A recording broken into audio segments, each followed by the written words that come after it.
Ang San Miguel Beermen ngayon ayon dito sa mga nasa loob ng kanilang kampo ay kinakausap itong Rain or Shine Elasto Painters para sa isang posibleng blockbuster trade kung saan makukuha na ng San Miguel Beer itong si Kit Datu mula dito sa Rain or Shine Elasto Painters.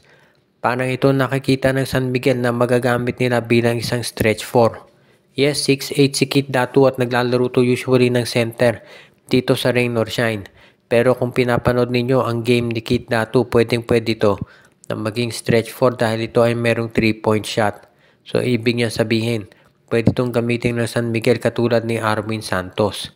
Kaya sa tingin ko magiging mas bagay yung laro nitong si Kit Datu dito kay Coach Leo Austria kung sakasakali nga na matuloy itong balak ng San Miguel na makuha ang nasabing player. Pagdating naman dito sa i-offer ng San Miguel, sa tingin ko baka maging number 1 nilang ibibigay dyan itong si Andreas Cahilig at baka isama pa si Jeron Teng. Posible rin na baka ibigay ng San Miguel ay itong si Mawala Tautua. Tautua for Datu straight up yung maging trade dyan. At kapag yan ay nangyari, magiging power forward ng San Miguel si Kit Datu pero pwede rin siya na maglaro bilang isang center backup ni Junmar Fajardo.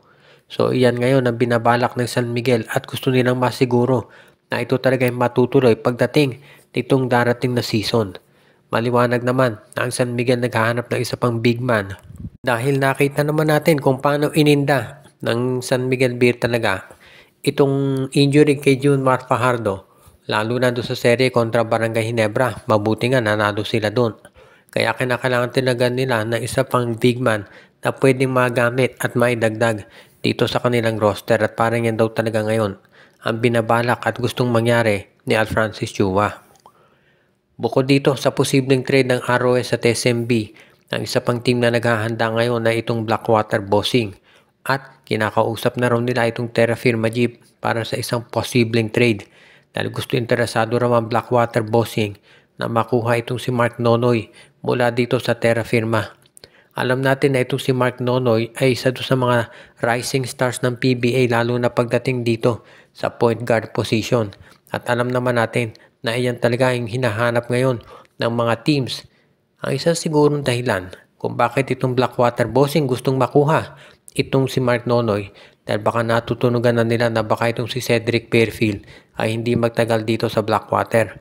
Marami nagsasabi na hindi masaya si Bearfield dito sa nangyayari sa Blackwater dahil nga palagi itong natatalo at baka nga mangyari ito'y mag-request na matrade at mapunta sa ibang koponan. Kung sakasakaling ganyan ang maging sitwasyon, wag na tayong magulat kung itong Blackwater Bossing ay susubukan na makuha itong si Mark Nonoy para in case umalis itong si Cedric Bearfield, meron silang kapalit. Para doon sa mga hindi nanonood ng laro na Terra Firma, maganda naman ang pinapakita nitong si Mark Nonoy at hindi na nakagugulat na siya talaga ang kinukonsidera ngayon na isa dito sa mga top players dito sa PBA. Kaya nga pwede nating masabi talaga na magkakaroon ng mas matinding preparasyon ang Blackwater. Lalo na dahil kung nandiyan si Mark Nonoy, at least makakampante sila na if ever mawala nga itong si Cedric Bearfield, at least meron silang isa pang high scoring point guard na mananatili dito sa kanilang koponan. Ang magiging question na lamang dyan kung sino ang ibibigay ng Blackwater dito kay Terra Firma para naman masiguro na maakuha nila services ni Mark Nonoy. Dahil syempre hindi naman basta-basta papayag itong Terra Firma na mawawala itong si Mark Nonoy at ibigay sa Blackwater.